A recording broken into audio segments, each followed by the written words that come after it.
ஒருத்தவங்க நல்லா தூங்குறாங்க, ஒருத்தவங்க அப்படி தான் சாப்பிட்றாங்க. இன்றைக்கி என்னன்னு தெரில. நைட்டு நல்லா மழை பெஞ்சதுனால, நல்ல மழை இல்லை, ஓரளவுக்கு தான் மழை இருந்தாலும் ஒருத்தரும் வெளில போகலன்னா வீடே சுத்தம் பண்ணலைங்க. எப்பயும் வந்தோடனே 6 மணிக்கெலாம் வீடு சுத்தம் பண்ணி எல்லாரையும் பிடிச்சி வெளில கட்டிட்டு வீடு சுத்தம் பண்ணிவிடுவேன். இன்றைக்கி பாருங்கள், எல்லோரும் சங்கிலியில் இல்லை, 2 பேர் தான் இருக்காங்க. ஆனாலும் அசந்து தூங்குறாங்க. அதனாலேயே நான் சுத்தம் பண்ணலை வீடு. சரி, வந்தோடனே ஆளுக்கு கொஞ்சோண்டு டீ வச்சேன். காலையிலே போட்டு வச்சுட்டு போயிடுவேன். சத்து மாவு அரைக்கணும் இனிமேல் தான். அதனால் டீ தான் இன்றைக்கி. எல்லோரும் டீ சாப்பிட்டாங்க. இந்த பாருங்க, ஒருத்தவங்க சாப்பிடவே இல்லை, தூங்குறான். அவன் பீட்ரு சாப்பிடவே இல்லை, வர டீ தான்.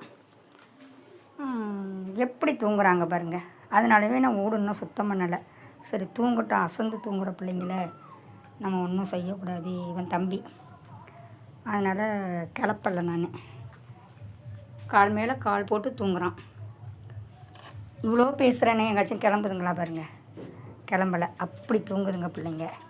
சரி தூங்கட்டும், அப்படி அப்புறமே சுத்தம் பண்ணிக்குவோம் அப்படின்ட்டு விட்டுட்டேன். சமையல்லாம் ஆயிடுச்சு. பிள்ளைங்களை இன்றைக்கி பால் சாதம் தான். நைட்டு வரலையும் மீன் குழம்பு. பொழுதுனைக்கு இந்த வெயில் காலத்தில் ரொம்ப கொடுக்கூடாது. இது முன்னோர்களுக்கு சாப்பாடு எடுத்து வச்சுருக்கேன். இனிமேல் தான் கொண்டுட்டு போகணும். அந்த வீட்டில் முன்னோர்களுக்கு வைப்பேன். குழம்பு எங்களுக்கு புளி குழம்பு கொதிச்சிட்ருக்கு. அவங்களுக்கு சாதம் ஆற வச்சுருக்கேன். இது பத்தாது. வெளியில் உள்ளவங்க 2 பேருக்கு போட்டாச்சு. பால் சாதம் எப்படி சாப்பிட்றாங்கன்னு பார்த்துக்கிட்டு பிடிச்சிச்சின்னா மறுபடியும் வச்சுக்கலான்னு ஆற வச்சுருக்கேன். ஒரு தாம்பலம் தான் இன்றைக்கி ஆற வச்சுருக்கேன். இதோ 1/2 லிட்டர் திக்கு பால் நல்லா சுண்டை காய்ச்சி வச்சுருக்கேன். அதில் கொஞ்சம் ஜீனி உப்பு போட்டு சாப்பாடு கொடுக்கணும் பிள்ளைங்களுக்கு. வெயில் அதிகமாக இருக்கிறதுனால இவங்க 2 பேர் தான் இருக்காங்க. பாக்கி எல்லாருமே தூங்குறாங்க அசந்து. இந்த இடம் கொஞ்சம் நல்லா இதாக இருக்கிறதுனால, மணலாக இருக்கிறதுனால படுத்துருக்காங்க. பாக்கெல்லாம் ஈரம். சரி கிடக்கட்டும். ரேஷன் அரிசி தான் எங்கள் வீட்டுக்காருக்கு ரொம்ப பிடிக்கும். எங்களுக்கு ஒரு சாப்பாடு, அதுங்களுக்கு ஒரு சாப்பாடு கிடையாது. ஒரே பானை தான்.